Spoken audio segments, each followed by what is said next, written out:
against intestinal worms.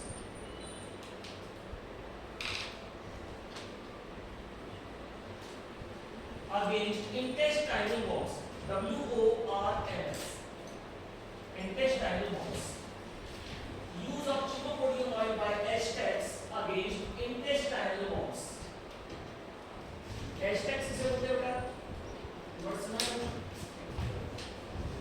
H-Tex बोला जाता है जो मैक्सिकन लोग इंडिजिनस पीपल जो मैक्सिकन के थे आजकल वहाँ का और भी कई देशों के लोग आके रहने लगे लेकिन इंडिजिनस पीपल कहलाते थे तो बेसिकली ये माना जाता था कि वहीं के रहने वाले उन्हें क्या बोला जाता था H-Tex indigenous people of Mexico Mexican people थे मैक्सिकन लोग थे उनको क्या बोला जाता था H-Tex वो किसका उपयोग करते थे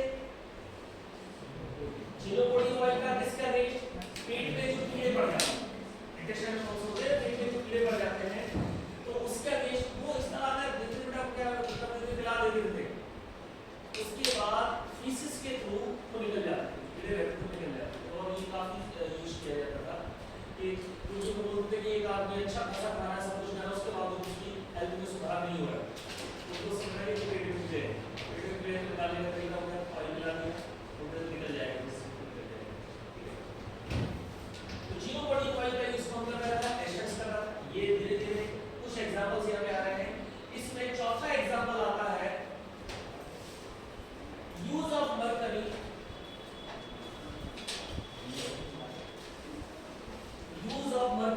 bye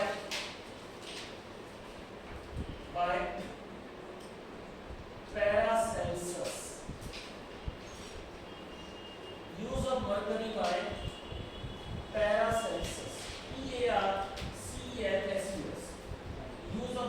PARCELSUS use of mercury by Paracelsus for the treatment of syphilis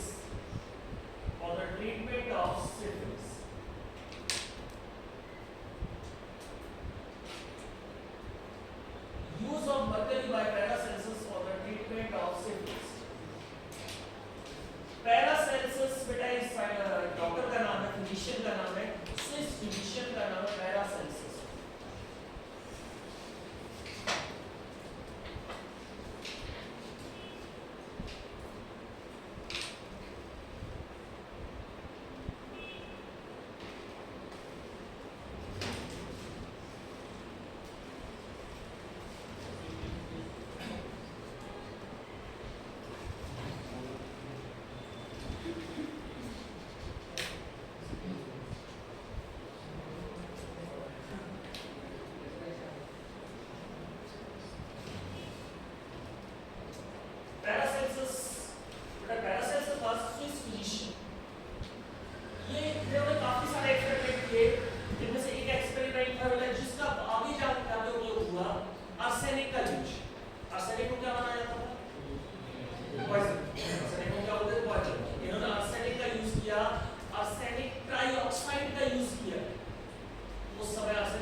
याद रहेगा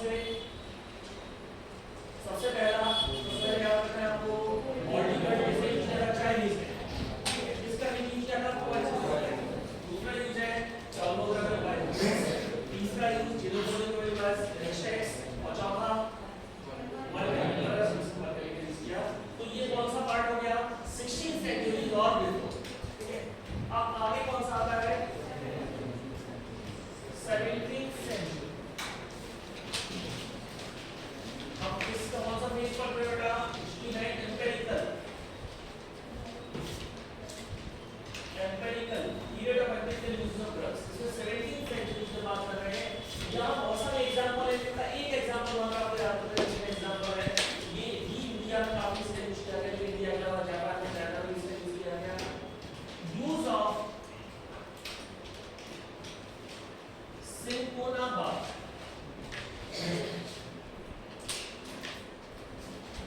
use of Syncona bar, use of Syncona bar for the treatment of fever. क्या कोरोना से बाहर हम Syncona bar के बारे में हमारा Syncona bar के बारे में सर एल्कलाइड्स में पढ़ा किसी कौन सा एल्कलाइड्स है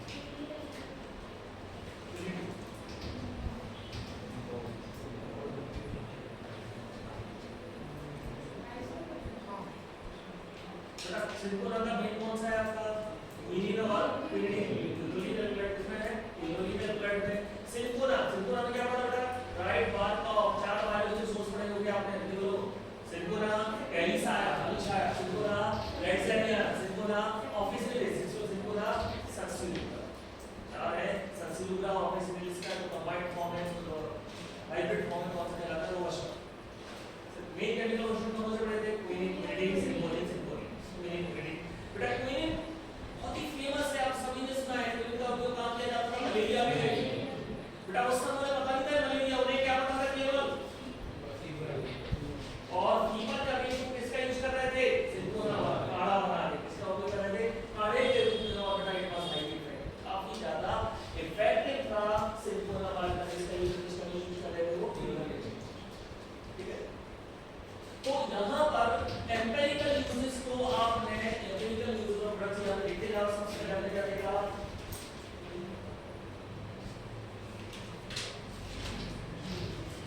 80 माइक्रोड्रग्स में हिस्ट्री ऑफ 80 माइक्रोड्रग्स में पीरियड ऑफ एम्पिरिकल यूजेस दूसरा कौन सा है एवरेज फेज ऑफ लाइफ और तीसरा है मॉडर्न लाइफ अब जो आपका पीरियड ऑफ एम्पिरिकल यूजेस इसको हमने फर्दर डिवाइड कर दिया किसमें डिवाइड कर दिया पार्ट में डिवाइड कर दिया एम्पिरिकल का मतलब क्या होता है बेस्ड ऑन एक्सपीरियंस 16 सेंचुरी और बिफोर और 17 सेंचुरी ठीक है आगे हम आए सबसे पहले हमने किसकी बात की 16 सेंचुरी और बिफोर उसके चार हमने बात की अभी मेन यहां पे एक साइंटिस्ट का नाम आता है पैरासिस ठीक है और लास्ट में एक एग्जांपल आपको याद रखना है 17th सेंचुरी में यूज ऑफ सिंकोना बार और यूज किया जा रहा था ईवल ओके अब हम किस में आएंगे बेटा एल्विश अगले एंटी माइक्रोबियल कौन सा है एल्विश फेज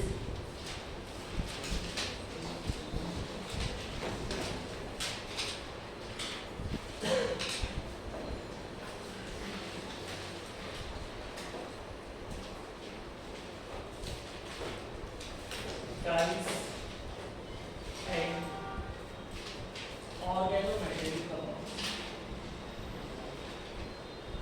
organometallic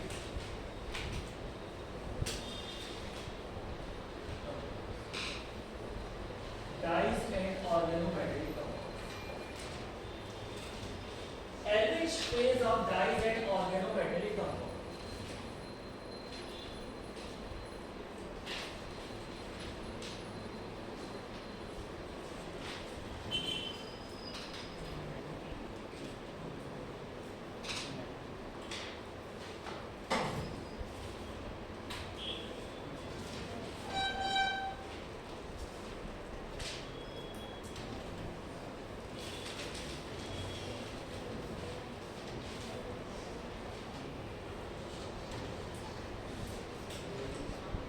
साइंटिस्ट के नाम पे है और साइंटिस्ट का नाम लिख लो बेटा ये है पॉल एलरिच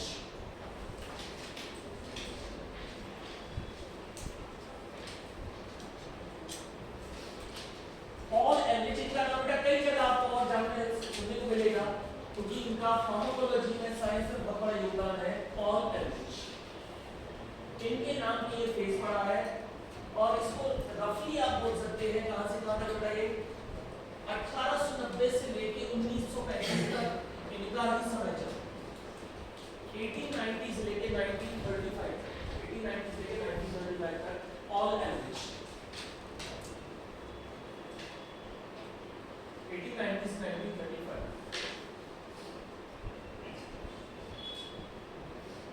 अब इन्होंने क्या ऐसा नया किया बेटा इसके पहले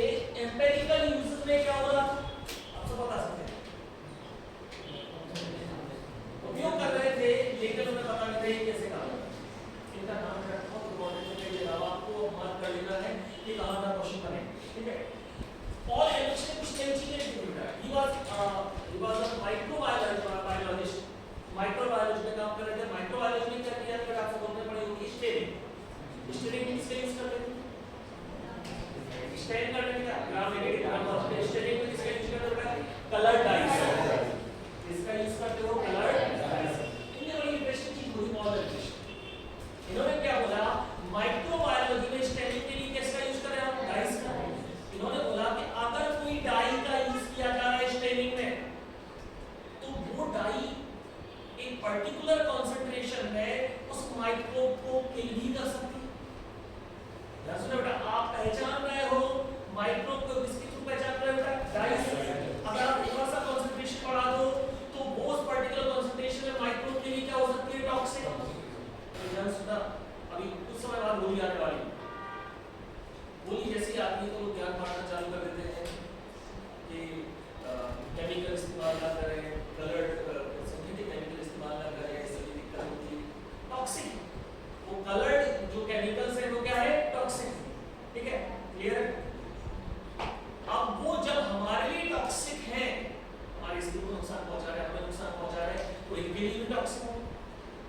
तो वो ये बोल रहा है, इस बड़ी मजेदार बात होगी पॉल एरिश ने अपने एक्सपेरिमेंटेशन के दौरान, कि हम डाइस का यूज कर रहे हैं उसको माइक्रोब को पहचानने में, उसी का कंसंट्रेशन बढ़ा दो मान भी देगा, दोनों का एक साथ।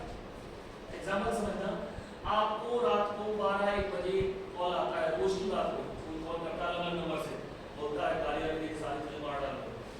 अब 1 दिन हो गया, 2 दिन हो गए, 10 दिन, आप परेशान हो गए। आपने एक डिटेक्टिव हायर किया, पता लगाओ 50,000 रुपए, उसने 2 दिन बाद पता लगा कि ये है आपको परेशान कर रहा है। आपने बोला 50,000 रुपए ये बोला और लेना पड़ रहा है। जिसको हायर किया था आइडेंटिफाई करने के लिए, उसी से आपने क्या करवा दिया?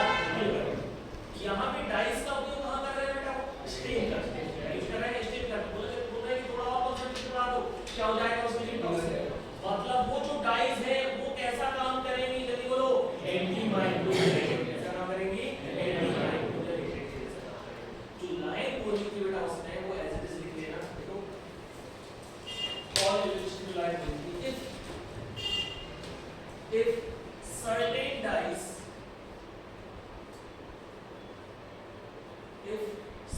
dyes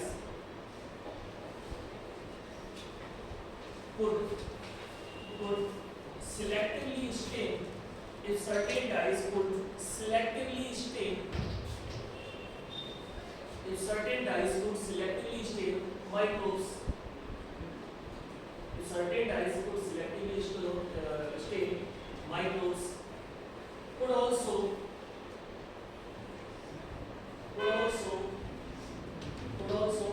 selectively toxic, could also be selectively toxic for these microorganisms,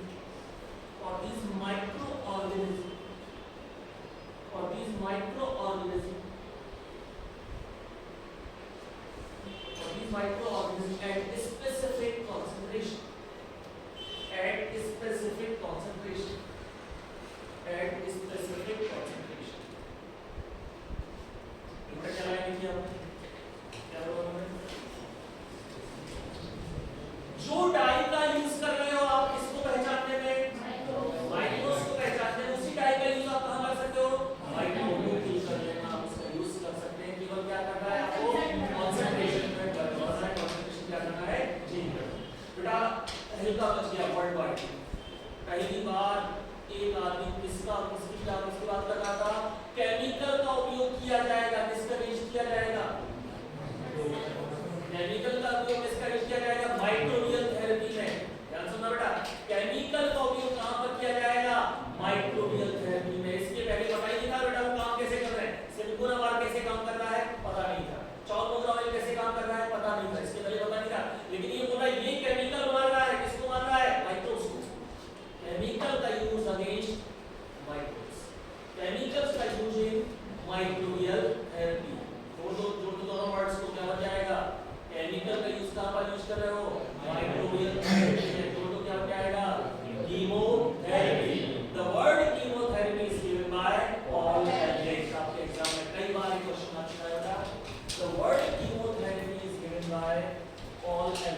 of specific chemicals against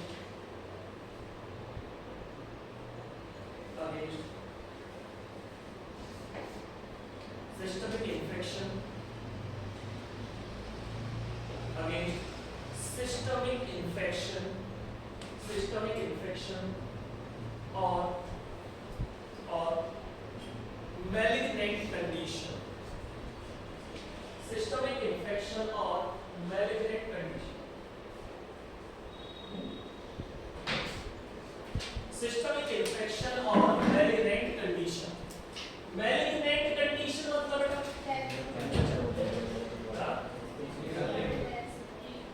malignant word बेटा यहाँ पर स्पेशली किसके लिए यूज किया गया है? कैंसर।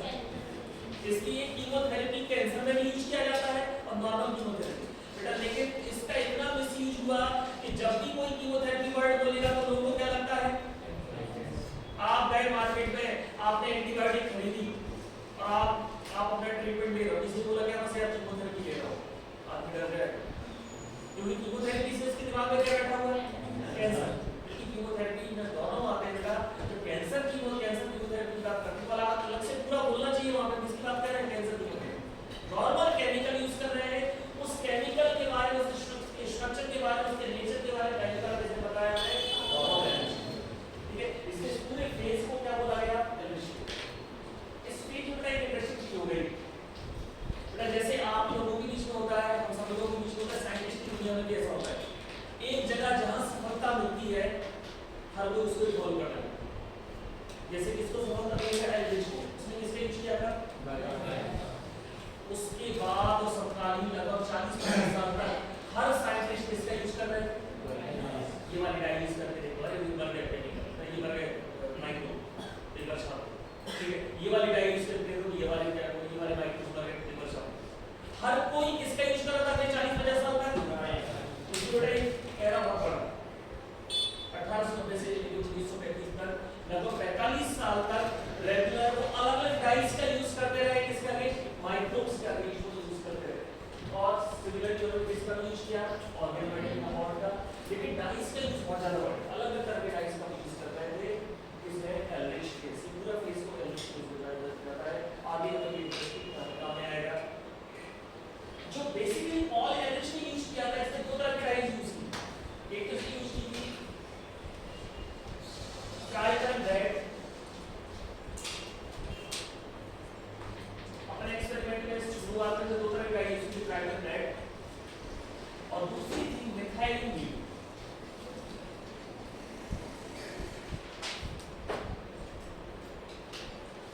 पहली ट्राइटन रेड और दूसरी मिथाइलिन ब्लू।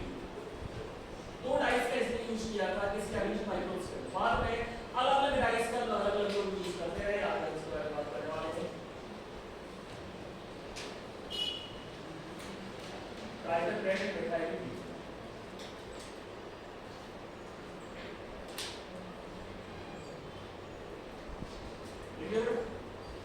डाइस को ओनली देते, डाइस को ये ओनली देते। तो इसने क्या किया कि जो प्लेट बनाई, पैकेट प्लेट बनाने के बाद उसमें माइक्रोबियल ग्रोथ कराई, उसमें क्या डाले हैं? डाई और उन्होंने बोला ये माइक्रो मर गए। अब इन्होंने बोल दिया भाई मेरा तो काम हो गया। क्या बोल दिया इसने? ये केमिकल एक माइक्रो को मार सकता है। अब उन्होंने बोल दिया जो समय के फार्मासिस्ट थे, जो भी आप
1935 से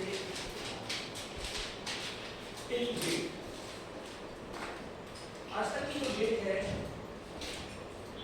इसको हम बता सकते हैं, सबको कहाँ रख सकते हैं, मॉडर्न है 1935 से till date.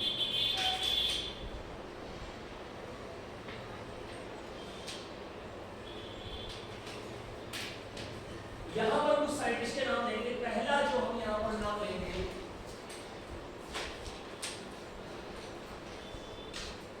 ज़ेरहार्ड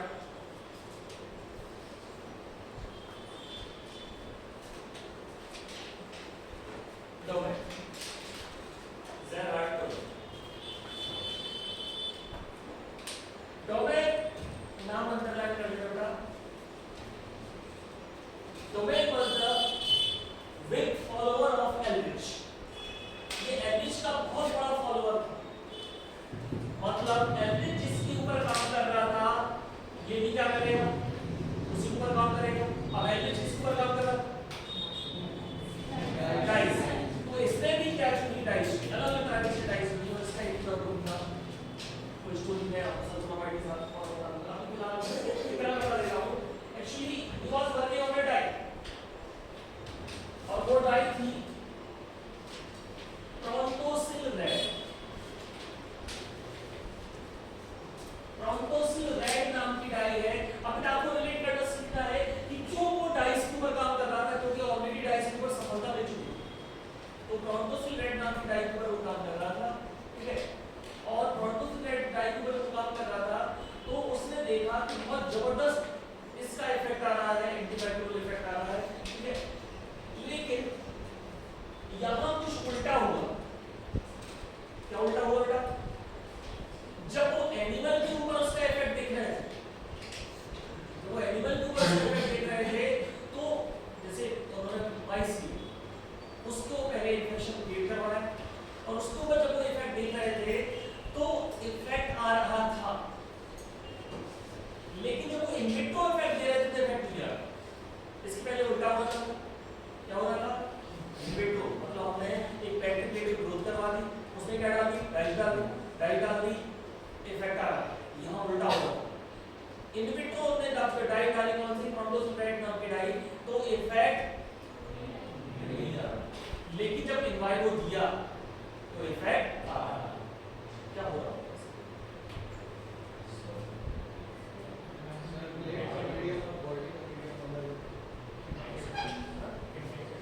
temperature difference. Answer आपको पता है, सबको पता है। बॉडी में एंटीबॉडीज मतलब इस तरह से काम कर रहा है, लेकिन केमिकल है, स्पेसिफिक केमिकल है। सबको आंसर पता है, जितने लोग बैठे हैं ऐसा क्या हो रहा है कि वहां इफेक्ट दे रहा है कि वहां इफेक्ट नहीं दे रहा है, इनविट्रो तो देना चाहिए, और बॉडी के अंदर जाके इफेक्ट दे रहा है।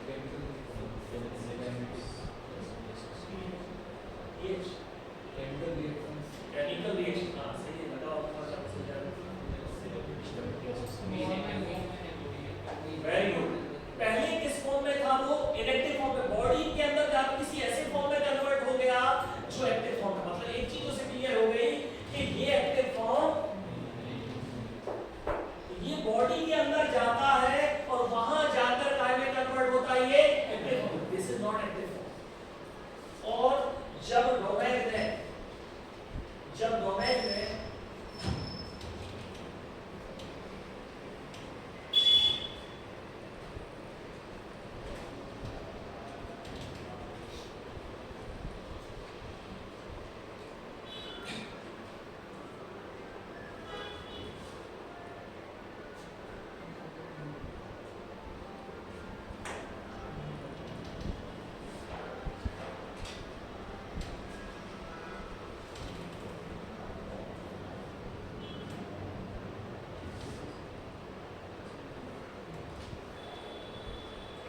डोमेन की बात कर रहे हो, जरा डोमेन की बात कर रहे हैं आप। जब डोमेन है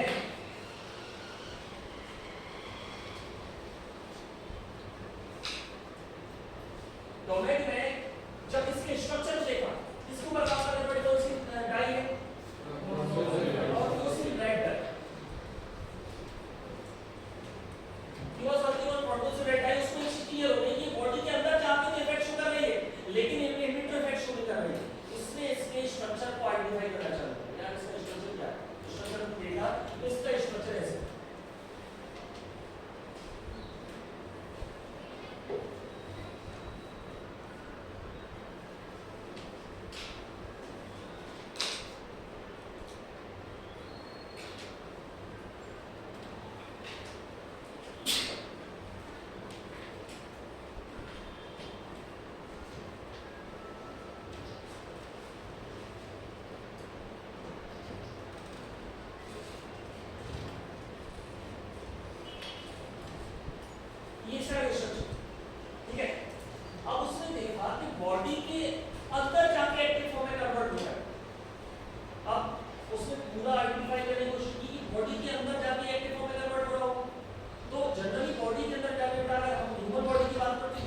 बॉन्ड ब्रेक हो रहा है, क्या हो रहा है, ये बॉन्ड ब्रेक हो रहा है, ये बॉन्ड ब्रेक हो रहा है, मतलब ये वाला पार्ट अलग हो जाएगा और ये वाला पार्ट अलग हो जाएगा। एक्चुअल स्ट्रक्चर प्रोडक्ट से डायरेक्ट आपके सामने है, लेकिन बॉडी में जाके कौन सा ब्रेक बॉन्ड ब्रेक होता है, ये जो बॉन्ड ब्रेक होता है, ये वाला बॉन्ड ब्रेक होगा तो ये वाला पार्ट अलग हो जाएगा और ये वाला पार्ट क्या हो जाएगा, अलग हो जाएगा। और जब ये दोनों पार्ट अलग हो जाएंगे तो उसने आगे आइडेंटिफाई किया, तो उसने बोला भाई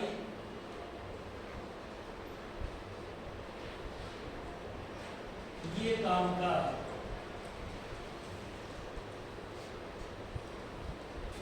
para amino benzene sulphonamide, para amino benzene sulphonamide, उसने बोला ये वाला पार्ट इफेक्टिव नहीं है। कौन सा पार्ट इफेक्टिव है, ये जो एंटीमाइक्रोबियल इफेक्ट दे रहा है, कौन दे रहा है, पैरा अमाइनो बेंजीन सल्फोनामाइड, सल्फानिलामाइड, क्या बोलते हैं इसको, सल्फानिलामाइड। और फिर उन्होंने अलग-अलग चेंजेस करके अलग-अलग कैटेगरी तैयार कर ली और आपकी पूरी कैटेगरी तैयार हो गई। कौन सी कैटेगरी तैयार हो गई, जल्दी बोलो, सल्फोनामाइड्स। तो डोमेक को नोबेल प्राइज दिया गया, डोमेक को नोबेल प्राइज किसके लिए मिला था, सल्फोनामाइड्स। शुरू में इंटरेस्टिंग है, आगे मैं दौरान में आपको बताऊंगा कैसे मजबूरन उसको एक्सपेरिमेंट करना पड़ा अपनी बेटी के ऊपर, ठीक है। तो डोमेक को सल्फोनामाइड, डोमेक को सल्फोनामाइड के ऊपर नोबेल प्राइज, सल्फोनामाइड वर्ड किससे आया था, सल्फानिलामाइड से।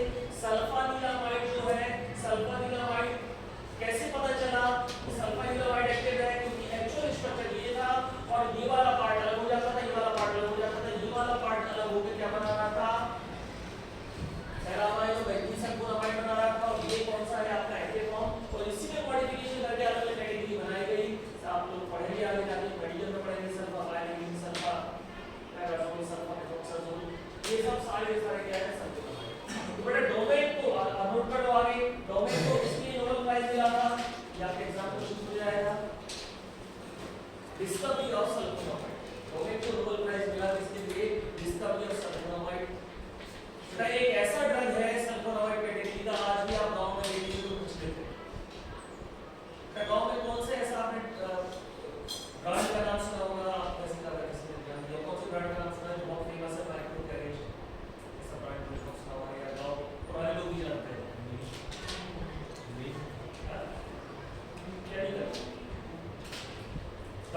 फ्लेमिंग का नाम बचपन से सुना है आपने?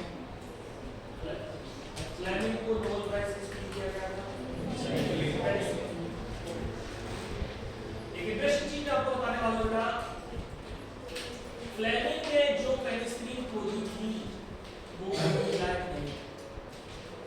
फ्लेमिंग ने जो पेनिसिलिन खोजी थी इट वाज नॉट यूजेबल। और दूसरी इंटरेस्टिंग चीज आपको बता रहा हूं कि फ्लेमिंग ने अकेले नहीं खोजा,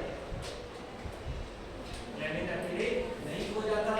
इवन जो पेनिसिलिन आज और आप उपयोग कर रहे हैं उसमें फ्लेमिंग का बहुत ज्यादा योगदान नहीं है।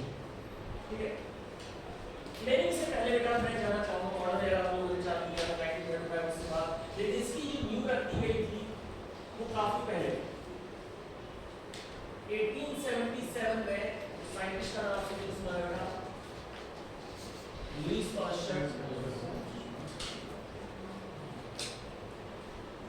लुईस पास्चर और दूसरे थे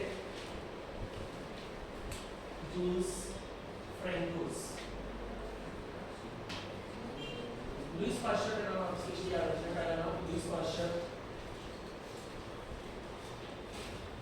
बेटा ये एक्सपेरिमेंट कर रहे थे किसके ऊपर? माइक्रोबायोलॉजिस्ट थे, इस पर काम कर रहे थे माइक्रोस्कोप। फिर इन्होंने अपने एक्सपेरिमेंट में इंटरेस्टिंग चीज देखी, इन्होंने अपने एक्सपेरिमेंट में देखी कि एक बैक्टीरिया था एंथ्रेक्स बैसिलस। बैक्टीरिया का नाम क्या था? Anthrax bacillus. ये यूरिन में ये बैक्टीरिया प्रेजेंट था, यूरिन में बैक्टीरिया प्रेजेंट है एंथ्रेक्स बैसिलस। जिन्होंने यूरिन का एक कल्चर बनाया, यूरिन का सैंपल लिया, इसमें बैक्टीरिया प्रेजेंट है, इसका कल्चर बनाया और थोड़े समय बाद इसमें एक और इन्फेक्शन लग गया अदर बैक्टीरिया। उन्हें पता नहीं है बैक्टीरिया कौन है। एक दूसरे बैक्टीरिया का इन्फेक्शन यहाँ पर सामने से था। ये जो कल्चर था एक दूसरे बैक्टीरिया से इन्फेक्टेड हो गया, जिसको लुईस पास्चर ने बोला एयरबोर्न बैक्टीरिया। उसने अंदर एयर में पता छोड़ दिया था, तो एयर के कारण एक और बैक्टीरियल इन्फेक्शन इसका हो। बाद में जाके पता चला उसका सूडोमोनास था, लेकिन उन्होंने क्या बोला उसको? Airborne bacteria. तो इंटरेस्टिंग, बहुत ध्यान से सुना। लुईस पास्चर और उसके साथी किसके ऊपर काम कर रहे थे बेटा? Urine sample. यूरिन सैंपल में कौन सा बैक्टीरिया था? ठीक है, उन्होंने पूरा छोड़ दिया उसको और वहां पर एक और बैक्टीरियल इन्फेक्शन हो गया। अब अपने ऑब्जर्वेशन में लुईस पास्चर बोलते हैं कि ये जो दूसरा इन्फेक्शन हुआ है, जो दूसरा बैक्टीरिया वहां पे जो फॉर्म हो गया, ये क्या कर रहा है? पहले बैक्टीरिया को मार रहा है। और ये उसमें बिल्कुल नहीं पूछती बैक्टीरिया किसको मार रहा है? बैक्टीरिया किसको मार रहा है? ये कब हुआ बेटे? कब की बात है? 1877 की ये बात है। 1877 में उन्होंने बोला कि कुछ ऐसा हो रहा है कि एक बैक्टीरिया दूसरे बैक्टीरिया को मार रहा है। इसको रिसर्च चलती रही। आगे जाके 1889 में एक साइंटिस्ट था Jean Paul.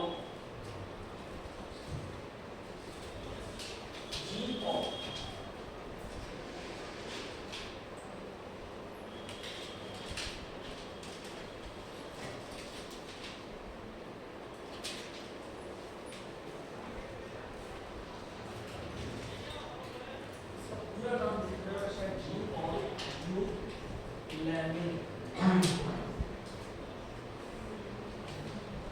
Jean Paul lamin, ये नाम इस पर ही अपना कंप्यूटर कर देना है नाम से, जीन पॉल लैमिन।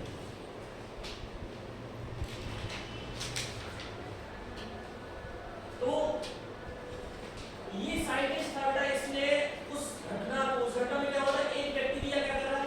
दूसरे बैक्टीरिया को मार रहा है। इसने बोला मान लो ये है बैक्टीरिया 1, ये हो गया बैक्टीरिया 1 जो ग्रो, जिसको आपने ग्रो करवाया, ठीक है, और ये है बैक्टीरिया 2, बैक्टीरिया 1 और ये है बैक्टीरिया 2 जो बाद में ग्रोथ हो गई। अब वो ये कह रहे हैं कि कुछ घटनाएं यहाँ पर हो सकती है। कौन बोल रहा है बेटा? जी ये बता रहा है कुछ घटनाएं यहाँ पर हो सकती है। पहली घटना क्या हो सकती है कि इस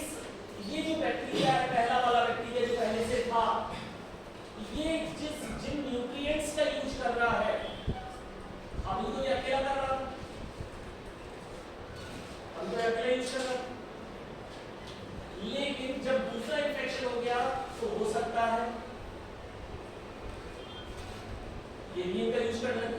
अब बेटा जब ये इसका यूज करने लगेगा और इससे ज्यादा करने लगेगा तो क्या होगा? ये कमजोर पड़ जाएगा, ये कमजोर पड़ जाएगा तो क्या होगा? डेथ हो जाएगी। ठीक है। दूसरा कॉन्सेप्ट, पहला उन्होंने क्या बोला, एक बैक्टीरिया के पास अभी पूरा न्यूट्रिएंट्स था। ठीक है। बच्चों में आपके साथ होता होगा कि आप बिस्किट का पैकेट लेके बैठे हो, आराम से खा रहे होते हो, दो तीन भाई आ गए, उसमें उस समय सबसे बुरा लगता है अपना पूरा तो पहले। ठीक है। अब वो क्या है, बांटना पड़ेगा। यहाँ तो क्या हो गया, यहाँ भी हो गया, ऐसे पूरा न्यूट्रिएंट पहला अपना कॉन्सेप्ट हो गया। दूसरा कॉन्सेप्ट क्या होता है, ये बोलते हैं दूसरा कॉन्सेप्ट ये होता है कि ये कोई केमिकल रिलीज करता है, वो केमिकल इस दूसरे बैक्टीरिया को खत्म कर सकता है। ये बैक्टीरिया ने कोई ऐसा केमिकल रिलीज किया अपने सर्वाइवल के लिए। बेटा हमेशा नेचर ऐसा ही रहता है। बेटा आपको अगर आपने कभी सुना हो कि ईश्वर हमारे ऊपर दया करता है, ईश्वर हमारे ऊपर दया करता है, बिल्कुल ऐसे नहीं है। किसी को दया नहीं करती है प्रकृति। जो मजबूत होगा वो जिंदा रहेगा, सर्वाइवल ऑफ द फिटेस्ट। तो आप कभी ये मत मानो, नेचर ऐसा है ही नहीं, प्रकृति कभी ऐसी नहीं रहती है। अगर ये मजबूत है, इसने अपने बचाव के लिए अपने आप को बढ़ाने के लिए केमिकल रिलीज किया। तीसरा वो बता रहे हैं कि ये पीएच में चेंज कर देगा।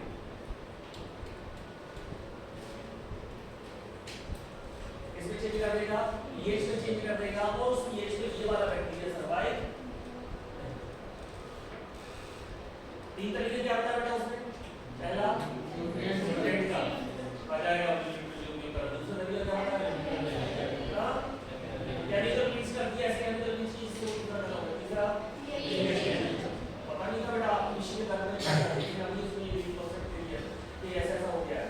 और इस तीनों कॉन्सेप्ट में क्या हो रहा है, पहला वाला बैक्टीरिया क्या हो रहा है, खत्म हो रहा है। और बेटा इसमें ये वर्ड दिया 1889 में, देखो बेटा सीधा क्वेश्चन बनेगा। इसमें वर्ड दिया, इसको नाम दिया इसमें एंटी बायोसिस। कौन सा नाम दिया बेटा? Antibiosis. So the word antibiosis is given by Jean Paul Bourlange. थोड़ा सा स्पेल करें, Jean Paul Bourlange। Antibiosis. The word antibiosis. Antibiosis बेटा क्यों बोला? क्योंकि एक बैक्टीरिया ही दूसरे बैक्टीरिया को मार रहा है, एक माइक्रो ऑर्गेनिज्म ही दूसरे माइक्रो ऑर्गेनिज्म को मार रहा है। इसके पहले बेटा क्या बात कर रहे थे हम इसके पहले क्या बात कर रहे थे? हमने केमिकल अप्लाई किया, हमने अप्लाई किया, ये सब चीजों की बात कर रहे हैं। यहाँ पहले बात आपने बोला कौन सा वर्ड दिया? एंटीबायोटिक। और आप समझ गए होंगे इसलिए एंटीबायोटिक्स क्या बना फिर? एंटीबायोटिक्स का मतलब क्या होता है बेटा? ऐसे केमिकल जो हमें किसने दिए हैं? बैक्टीरिया ने दिए हैं। और उसको किसका यूज कर रहे हैं? एक बैक्टीरिया ने, एक माइक्रोब ने हमें कुछ केमिकल दिए और उस केमिकल को वो किसका यूज कर रहे हैं? दूसरे बैक्टीरिया, दूसरे माइक्रोब का यूज कर रहे हैं। एक माइक्रोब ने हमें कुछ केमिकल दे दिए और उन केमिकल का उपयोग हम किसका यूज कर रहे हैं? दूसरे माइक्रोब का यूज कर रहे हैं। That is antibiotic. Antibiotic word और सिंपल कीमोथेरेपेटिक एजेंट के लोगों को मतलब डिफरेंस समझ नहीं आता। आप लोग समझ में आता, नॉर्मल केमिकल आप यूज कर रहे हो तो जाएगा कीमोथेरेपी। लेकिन अगर वो केमिकल किससे मिलेगा हमें? बैक्टीरिया से, माइक्रोब से, मतलब फंगस से, उन्हें हम कौन सा वर्ड यूज करेंगे? एंटीबायोटिक। एंटीबायोसिस का मतलब क्या बेटा? माइक्रोब ही किसका अगेंस्ट काम कर रहा है? माइक्रोब का अगेंस्ट काम कर रहा है, उसे क्या बोला गया? एंटीबायोसिस। कांसेप्ट इसने दे दिया था शुरुआत में, उसका फायदा किसने उठाया? इन्होंने केवल क्या दिया? डिस्क्राइब कर दिया, उसको सॉलिडिफाई कर दिया, उसको एक नाम दे दिया। घटना किसने बताई थी हमें? Lewis pasture. ऑलरेडी बता दी। ठीक है। अब इस सब में अगर हम देखें तो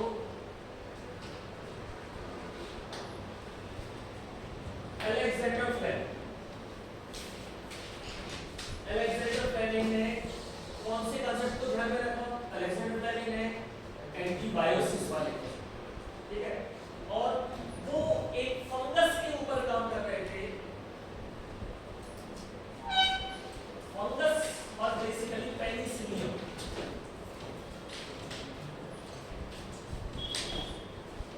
फंगस के ऊपर काम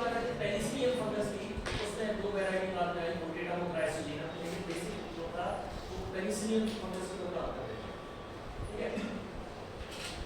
बाद में अपने रिसर्च पेपर में फ्लेमिंग लिखते हैं पेनिसिलियम फंगस ने केमिकल रिलीज किया और वो केमिकल किसका अगेंस्ट काम कर रहा है, बैक्टीरिया के। समझना बेटा, फंगस ने केमिकल रिलीज किया वो किसका अगेंस्ट काम कर रहा है, बैक्टीरिया के अगेंस्ट काम कर रहा है। तो पहला ऑफिशियल एंटीबायोटिक किसने बनाया, अलेक्जेंडर फ्लेमिंग। पहला ऑफिशियल एंटीबायोटिक किसने बनाया, अलेक्जेंडर फ्लेमिंग ने।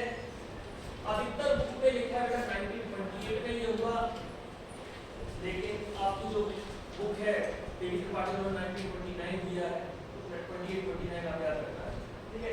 1928 में अलेक्जेंडर फ्लेमिंग ने किसकी खोज कर दी, एक ऐसे केमिकल की खोज कर दी जो किससे निकलता है, फंगस। फंगस का नाम क्या है, पेनिसिलियम। पेनिसिलियम फंगस का नाम, इसकी दो वैरायटी होती है, रोटेटम पेनिसिलियम और रोटेटम। तो पेनिसिलियम से क्या निकला, एक केमिकल निकला जो बैक्टीरिया के अगेंस्ट काम कर रहा था और उसको क्या नाम दिया, एंटीबायोटिक। ऑब्वियसली क्यों एंटीबायोटिक नाम दिया, बायोसिस, एंटीबायोसिस वाले कॉन्सेप्ट में काम कर रहा है, इसलिए यहां पे दिया उसने एंटीबायोटिक। लेकिन कहानी में किसी का नहीं,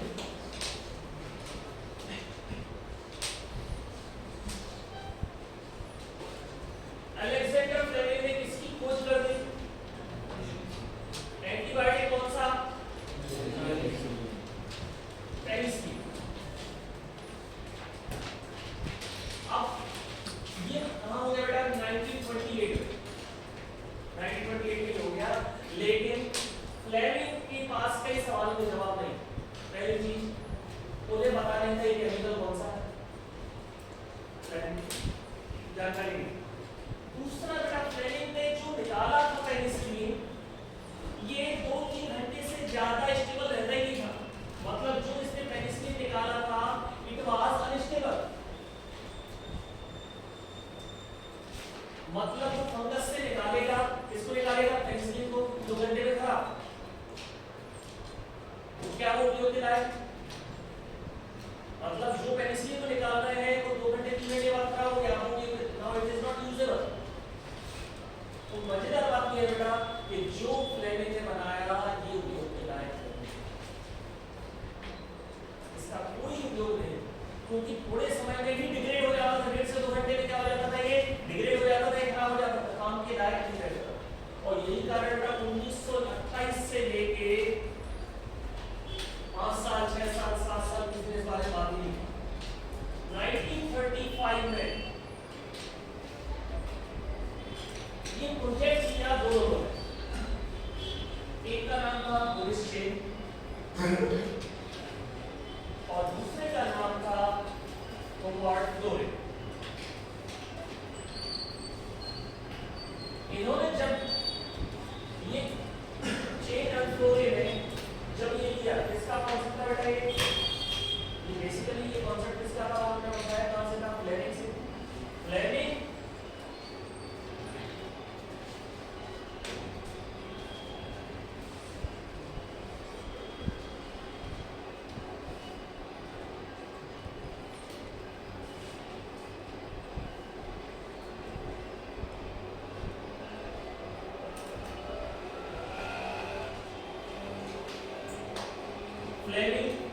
किया, उसने ये सोचा कि 2 घंटे में खराब हो रहा है। उसने दिमाग क्या लगाया कि कोई एंजाइम होगा जो इसको डिग्रेड कर पाएगा इस केमिकल। तो उसने उस एंजाइम से उस केमिकल को अलग निकाला। बाद में पता चला बेटा वो एंजाइम कौन सा था, पेनिसिलिनेज नाम का एंजाइम। कौन सा एंजाइम था? पेनिसिलिनेज नाम का एंजाइम था जो किसको तोड़ रहा था? पेनिसिलिन। पूरा प्योर फॉर्म में पेनिसिलिन किसने निकाला? बहुत टफ प्रोसेस है। प्योर फॉर्म में पेनिसिलिन उसने निकाला, और प्योर फॉर्म में पेनिसिलिन निकल आया मतलब आपका एक फायदा क्या हो गया? अब ये स्टेबल रहेगा क्योंकि इसमें क्या मिक्स नहीं है? एंजाइम। एंजाइम क्या कर रहा था? तोड़ रहा था। तो बेटा जब ये निकल आया तो उसने स्ट्रक्चर भी बता दिया उसका। इसमें कौन सी जगह रहती है? Beta lactam. इसलिए बेटा आगे जाके क्या डेवलप हो गए? Beta lactam antibiotic. तो ये पूरी जानकारी किसने दी? चेन ने। क्लोरे, क्लोरे ने क्या बोला? इसको माइक्रोकेमिकल नाम दे देते, पैथोलॉजिस्ट। उसने माइक्रोकेमिकल नाम दे दिया। फिर उसने एनिमल्स के ऊपर हाई सेंसिटिव, अब उसको किसकी जरूरत है बेटा? ह्यूमन की। अब ह्यूमन की उसको जरूरत थी तो सबसे पहले एक लेडी जिसको कैंसर था, लास्ट स्टेज कैंसर था, उसको बचना मुश्किल था, उसने बोला मेरे ऊपर एक्सपेरिमेंट कर सकते, उसमें ऐसी कोई सुविधाएं होती नहीं थी, तो उसने अपने ऊपर एक्सपेरिमेंट कराया and it was highly successful. आगे उसने बुलाया और उसको लोगों की जरूरत थी। एक सिपाही आया और वो बहुत ज़्यादा वो था कि मैं किसी भी काम में आ सकूँ, तो वो आया, उसने बोला आप मेरे ऊपर एक्सपेरिमेंट कर सकते हैं। तो उनको पहले उन्होंने इन्फेक्शन क्रिएट किया, ड्रग दिया, इन्फेक्शन की हो गया, लेकिन प्रॉब्लम हो गई। इनके पास जितना पेनिसिलिन रखा था वो खत्म हो गया, और दोबारा पेनिसिलिन आइसोलेट करने पहले क्या करना पड़ेगा? फंगस की ग्रोथ करनी पड़ेगी, आइसोलेट करना पड़ेगा, प्यूरिफाई करना पड़ेगा। इसमें 15-20 दिन का टाइम लगेगा। जब तक क्या हुआ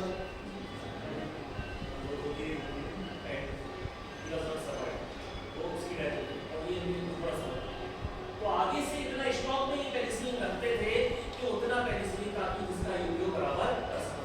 और बाद में इतना काफी सक्सेसफुल, जब सक्सेसफुल हुआ तो अब तीनों का योगदान, Fleming, Chain and flooring.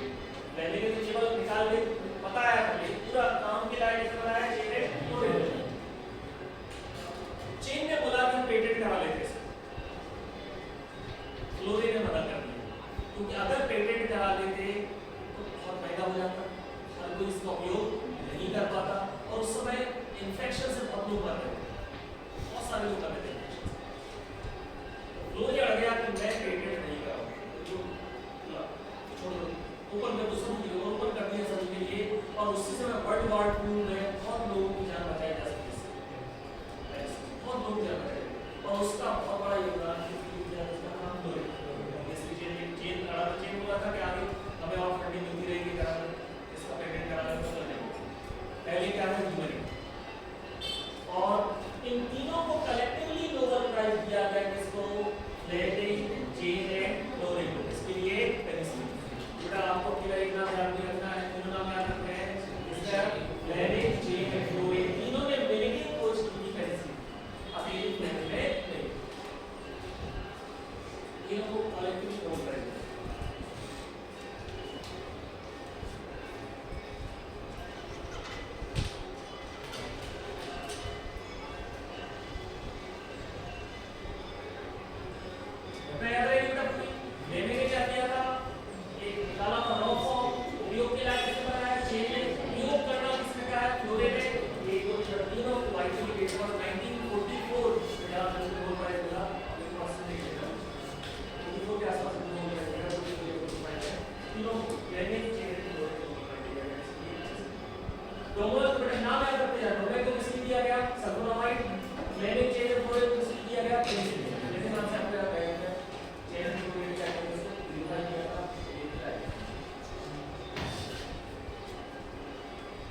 Next आता है बेटा और दोस्तों क्या हमारे मॉडल डायग्राम में सबसे पहले डोमेन पूरा हो गया फ्लेमिंग चेन तो इससे पहले हमने रिलीज फंक्शन की बात कर ली ठीक है।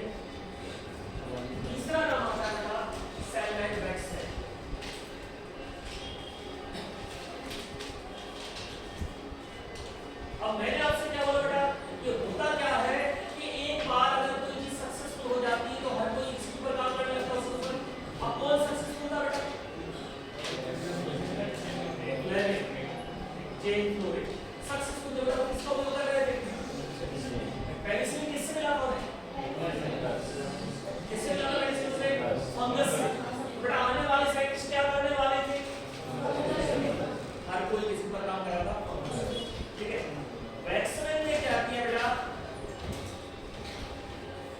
एक सॉइल में पैदा होने वाली फंगस और उस फंगस के ऊपर उन्होंने काम किया इसको अपने स्टूडेंट्स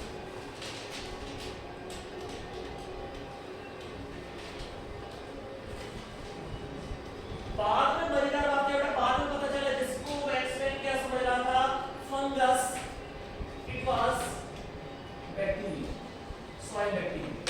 बेटा एक क्वेश्चन आ चुका है आपको जीपीएट में बात करो, एक्टिनोमाइसेट्स क्या है? सॉइल बैक्टीरिया, मिट्टी में पैदा होने वाला बैक्टीरिया है सॉइल बैक्टीरिया, एक्टिनोमाइसेट्स बोलते हैं। तो एक्टिनोमाइसेट्स कैटेगरी की बेटा पहचान क्या है? जितने भी एक्टिनोमाइसेट्स हैं इनके नाम में लगा रहता है स्ट्रेप्टोमाइसिस। अच्छे से याद रखिएगा, जितने भी एक्टिनोमाइसेट्स हैं इन सबके नाम में, इन सारे बैक्टीरिया के नाम में क्या लगा रहेगा? स्ट्रेप्टोमाइसिस। सॉइल बैक्टीरिया, जितने भी सॉइल बैक्टीरिया मिट्टी में जो बैक्टीरिया है एक्टिनोमाइसेट्स वाले, एक्टिनोमाइसेट्स कैटेगरी में जितने भी बैक्टीरिया आते हैं स्ट्रेप्टोमाइसिस, इलिथियस, स्ट्रेप्टोमाइसिस ग्रीसियस, अलग-अलग जो बैक्टीरिया है उन सब के नाम में क्या कॉमन है? स्ट्रेप्टोमाइसिस लगा है। वैक्समैन ने सल्वेनारा वैक्समैन ने इन्होंने अपने अलग-अलग स्टूडेंट्स को ये दिया काम दिया, क्या काम दिया? इसके ऊपर काम करना है एक्टिनोमाइसिस से। इससे क्या निकालना है? केमिकल। इससे क्या निकालना है? केमिकल। उस केमिकल को उपयोग कहां करना है?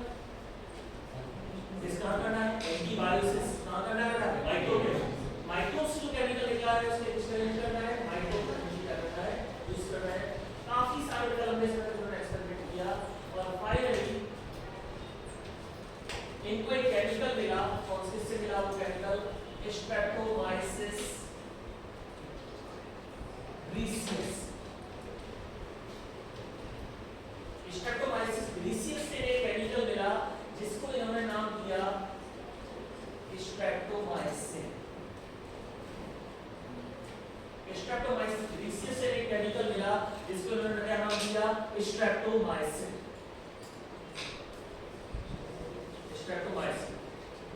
स्ट्रेप्टोमाइसिन जब खोजा गया तो उसके तुरंत बाद 1944 की बात है, तुरंत बाद में समझ गए it was having very good anti tubercular effect.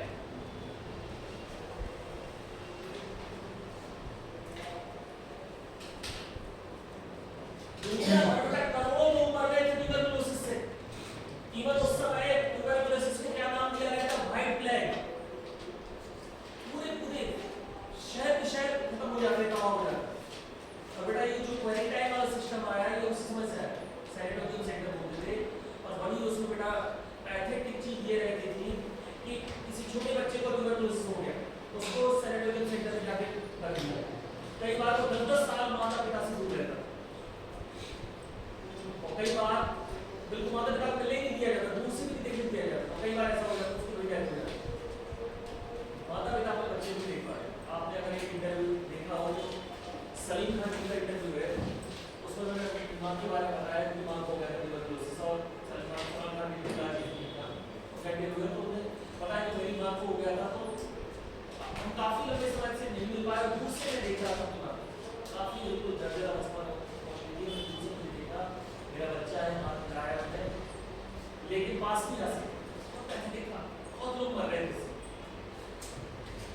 इसमें। मेरा पहला हो जाता है स्ट्रेप्टोमाइसिस का नाम इतना बड़ा है कि आज भी आप उसको फर्स्ट लाइन में पढ़ते हैं। अगर आप क्लासिफिकेशन पढ़ेंगे तो ब्लड प्रेशर फर्स्ट लाइन में पायराजिनामाइड, थर्मिडोल, रिफॉर्मिसिन, आइसोलेट तो फर्स्ट लाइन में रहता है। आज भी मेन रखना है। तो streptomycin is having very good antitubercular effect और इसके लिए नोबेल प्राइज मिला। किसको नोबेल प्राइज मिला?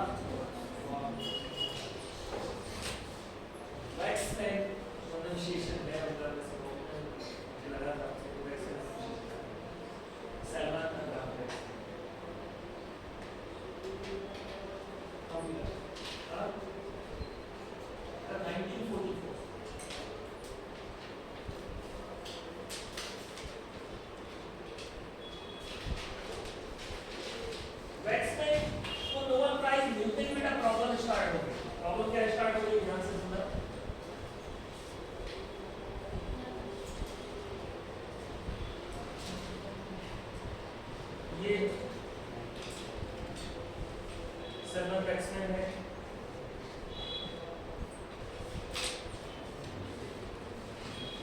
इनको नोबेल प्राइज मिला। किसकी नोबेल प्राइज मिला इनको?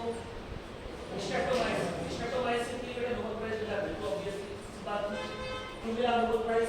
क्योंकि इन्होंने यार इतने लोगों की जान बचाई, आज भी जान बचाई जाती है स्ट्रेप्टोमाइसिन से। लेकिन प्रॉब्लम हो गई। प्रॉब्लम क्या हो गई? प्रॉब्लम हो गई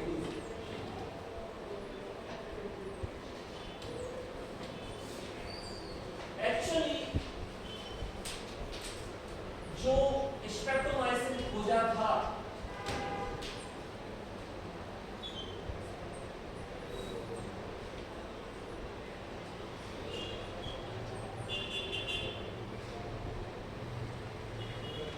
वो ये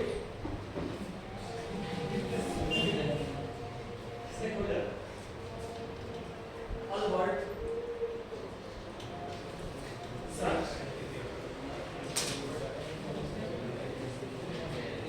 अब यहाँ बड़ी इंटरेस्टिंग चीज निकल गया है। नोबेल प्राइज किसको मिला?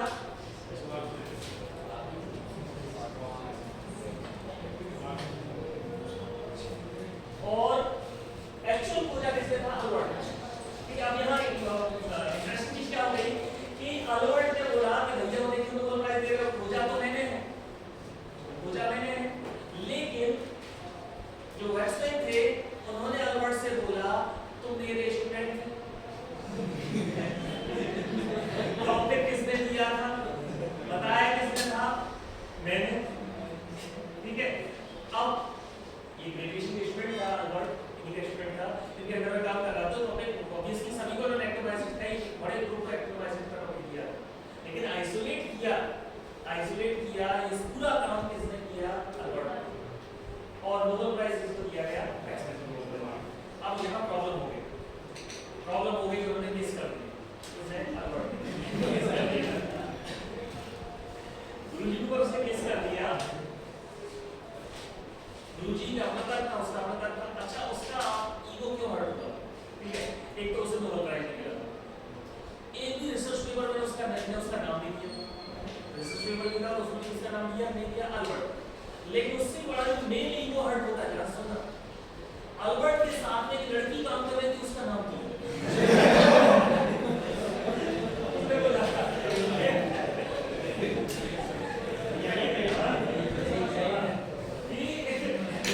मतलब मेरा नाम दिया ठीक है, गुरुदक्षिणा मान लो, लेकिन उसका नाम क्यों दिया? केवल मेरे साथ काम कर रही थी, उसका नाम आपने दिया कि मोदी साहब, मेरा तो नाम नहीं करता।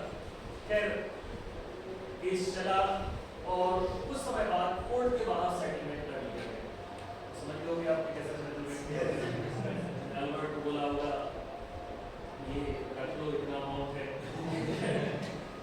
तो ये भी एक बहुत बड़ी कंट्रोवर्सी मानी जाती है कि नाम किसका दिया जाता है, का नाम दिया जाता है। लेकिन एक्चुअल जो रिसर्चर का एक्चुअल जिसका मतलब था वो कौन था? Albert Einstein.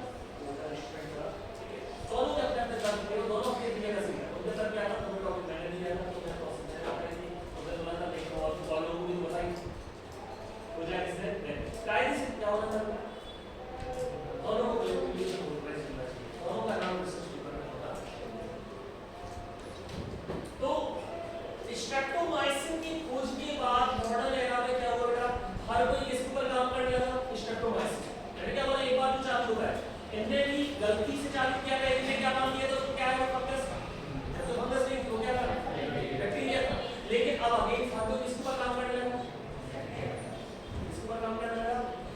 स्ट्रेप्टोमाइसिस, उसी जीनस के ऊपर काम करने लगा। अब बेटा यहाँ पे बहुत सारी चीज निकल गई। स्ट्रेप्टोमाइसिस यूनिवर्स से निकला कौन सा? एरिथ्रोमाइसिस। कौन सा निकला? एरिथ्रोमाइसिस निकला।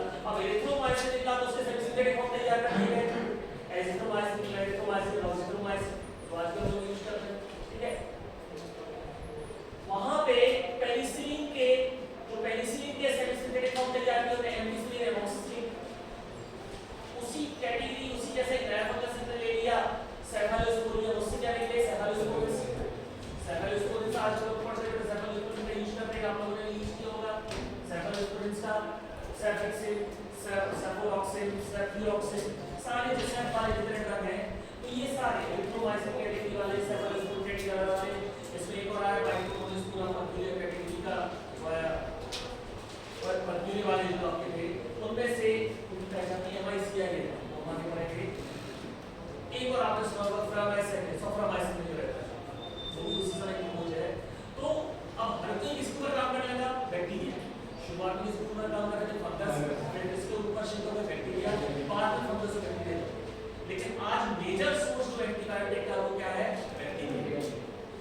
बैक्टीरिया से ही कोई केमिकल आपको मिल रहा है जिसका यूज किया जा रहा है बैक्टीरिया का यूज। तो मॉडर्न एरा में ये सारे ड्रग मॉडर्न एरा में एरिथ्रोमाइसिन है, सेफलोस्पोरिन है, एरिथ्रोमाइसिन कैटेगरी के और भी ड्रग्स हैं आपके, ठीक है।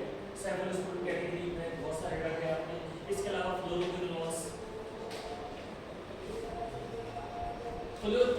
के स्ट्रक्चर में अगर आप देखिए तो क्या लगाया हुआ है? ऑक्सा। क्लोरीन के साथ क्या लगाया हुआ है? ऑक्सीजन लगी है।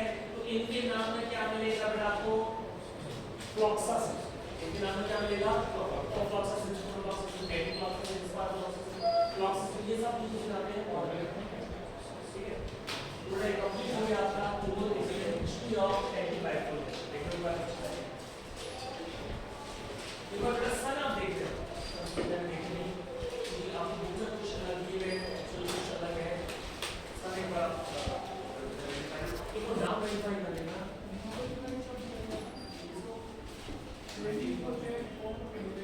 ये 1944 या 45 ऐसे मुझे याद नहीं आ रही है। वर्क्समैन जो है आपका बेटा वर्क्समैन पैनल अपना दूसरे का काम कर रहा है, ठीक है। उसको यूसी अराउंड 44 में कुछ आइसोलेट कर लिया था, या तो 44 को उसने आइसोलेट किया तो 49 से मिला हुआ है। पेंसिल बिल्कुल गलत हो सकता है। बैक्टीरिया फंगस और फंगाई एक कैटेगरी है, बैक्टीरिया एक कैटेगरी है। उसमें भी आपके अलग अलग आते हैं। कुछ ऐसे रहते हैं पैरासाइट्स कैटेगरी के रहते हैं, जैसे आप जो मलेरिया वाले हो गए आपको पैरासाइट कैटेगरी, प्रोटोजोआ जो है आपकी प्रोटोजोआ पूरा माइक्रोब के अलग अलग जीनस अलग अलग वैरायटी है। वैरायटी के अंदर अलग अलग जीनस है। जैसे यहाँ पे हमने किसकी बात की? Streptomyces genus. इसमें एक और जीनस की माइक्रोबोस्पोरा जीनस। तो उनमें आपस में कोई सिमिलरिटी नहीं, माइक्रोब्स क्यों बोल रहे हैं दिखाई नहीं, लेकिन उनमें ऐसा नहीं कि आपस में कोई सिमिलरिटी।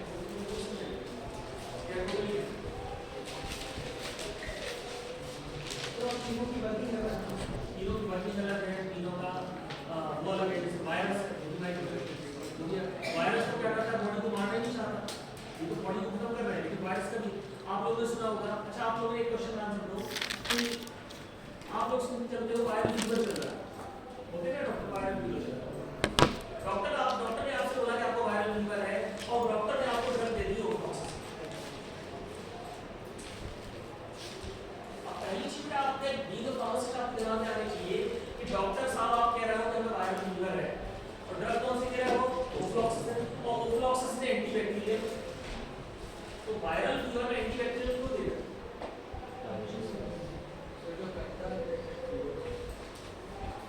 क्वेश्चन समझ में आ रहा है?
इसलिए बड़ा डेंजरस होता है कि जो भी डॉक्टर इधर खुद ही बोलते हैं कि इतना हाइजीन और मेंटेन तो रेजिस्टेंट बैक्टीरिया है जो उसके अंदर है।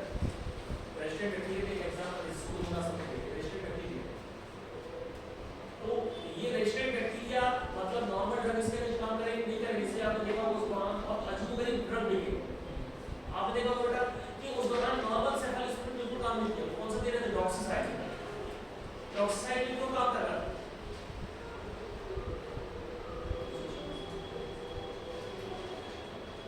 मजेदार बात क्या बेटा, आज आप डॉक्टर साहब के पास गए, डॉक्टर साहब ने बोला बुखार है, उन्होंने लिख दी सेफालिस्पिन सेफेक्सिलिन जीपी कॉमन है या उन्होंने लिख दी सेफोडॉक्सिन। ठीक है, अब ये ड्रग आप नॉर्मल दे रहे हैं, रेगुलर दे रहे हैं, क्या डेवलप हो गया है? डॉक्सीसाइक्लिन एक ऐसा ड्रग था जो लगभग बंद हो चुका है, जिसका वो बहुत कम हो रहा था कि डॉक्सीसाइक्लिन जा रहा दोबारा से जिंदा हो गई, जैसे कार्ड जिंदा हो गई कोविड का, क्योंकि डॉक्सीसाइक्लिन उसकी अगेन की अगेन इंटरेक्शन कर रही है, क्योंकि उसके बीच इंटरेस्ट इंटरेक्शन कई ऐसे ड्रग उसमें चले, सेट्राइक्सोन के इंजेक्शन चले, पेशेंट स्ट्रेट रिलीज काम करते हैं। बेसिक समझेगा कहां से चालू हुआ, कहां तक पहुंचा। अब आगे बेटा हम जो पढ़ेंगे वो क्या प्रॉब्लम एराइज होती है अगर एंटीबायोटिक थेरेपी नॉर्मल है। जैसे सबसे पहले बेटा आपको अवेयर रहना है, बीइंग ऑफ अवेयर रहना है। एक अच्छा डॉक्टर अगर आपको नॉर्मल थोड़ा बहुत बुखार है तो कभी भी एंटीबायोटिक नहीं लिखेगा, क्योंकि जिस हद से लिखा जा रहा है एंटीबायोटिक लिखा जा रहा है, क्यों लिखा जा रहा है? क्योंकि एमआरएन को प्रेशर दे के रखा है हमारे दिन का आपको वही जवाब होगा, लिखते जा रहे हर बात। डॉक्टर वो क्या बोलते हैं बेटा, साइंटिस्ट क्या बोलते हैं, अच्छे डॉक्टर कभी भी आपको एंटीबायोटिक नहीं लिखेंगे, वो आपसे क्या बोलेंगे 3 दिन तक वायरल चल रहा है, 3 दिन तक आप केवल पैरासिटामोल लो। अगर कॉर्ड इन्फेक्शन हुआ है तो केवल नमक पानी से गला लेगा, क्या मतलब आप एंटीबायोटिक क्यों बेटा? क्योंकि जो हद तक जो एंटीबायोटिक का यूज हो रहा है क्या डेवलप हो रहा है उससे रेजिस्टेंस, और ये बढ़ेगा। ठीक है, तो जैसे नॉर्मल दवाई आप ले रहे हो वैसे आप एंटीबायोटिक नहीं ले सकते, कोई भी एंटीबायोटिक ले लीजिए जैसे कि उसकी अपनी प्रॉब्लम है। ये तो बेटा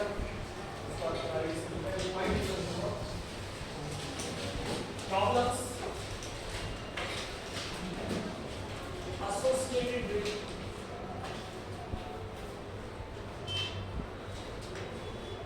antimicrobial drugs.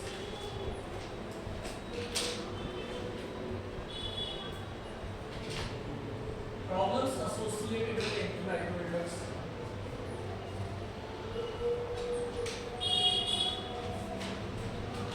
पहली प्रॉब्लम बेटा टॉक्सिसिटी।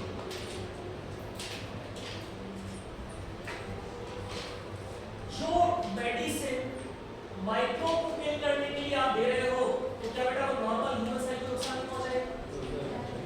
उससे रिलेटेड नहीं बेटा, हमेशा अवॉइड करना चाहिए, आपको भी अवॉइड करना चाहिए। कभी आपको बुखार लग रहा है और डॉक्टर ने आपको एंटीबायोटिक दी, अवॉइड करो। सिंपल क्या लो, पहले पैरासिटामोल, बॉडी खुद लड़ने दो। तो बेटा अगर आप बार-बार एंटीबायोटिक दे रहे हो तो बॉडी का क्या कम नहीं होगा, लोकल सिस्टम को।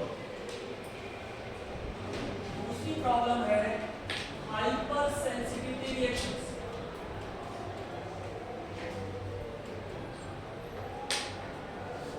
Hyper sensitivity reaction, allergy reaction. बेटा हर एंटीबायोटिक एलर्जी रिएक्शन देता है, हर एंटीबायोटिक एलर्जी रिएक्शन देता है बेटा, इसमें कोई भी एक्सेप्शन नहीं है, किसी का में किसी ज्यादा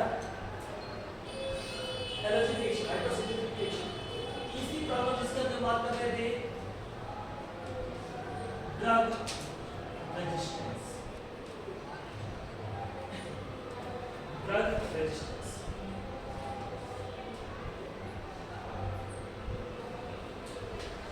चौथी प्रॉब्लम है सुपर इन्फेक्शन। आपने किसी इन्फेक्शन को ठीक करने के लिए दवाई दी थी, वो तो ठीक हो गया, उसकी जगह एक नया इन्फेक्शन हो गया, और वो जो नया इन्फेक्शन होता है क्या होते हैं? Super infection. क्या होते हैं इसको? Super infection. और पांचवी प्रॉब्लम है न्यूट्रिशनल डेफिशिएंसी।